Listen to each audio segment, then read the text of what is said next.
Access bars ümumiyyətlə necə işləyir? İnsanlar məndən çox soruşur. Access bars nədir? Sehirdirmi?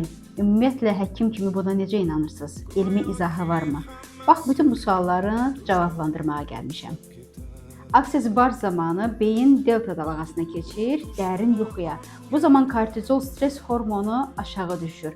Amigdala qorxu və təhlükə həyəcan mərkəzi sakitləşir və beyin neyroplastika vəziyyətə keçir. Yəni yeni yollar axtarır. Başda 32 enerji nöqtəsi var. Bu enerji nöqtələri həyatın müəyyən sahələri ilə bağlıdır. Məsələn, pul, yaradıcılıq, nəzarət və s.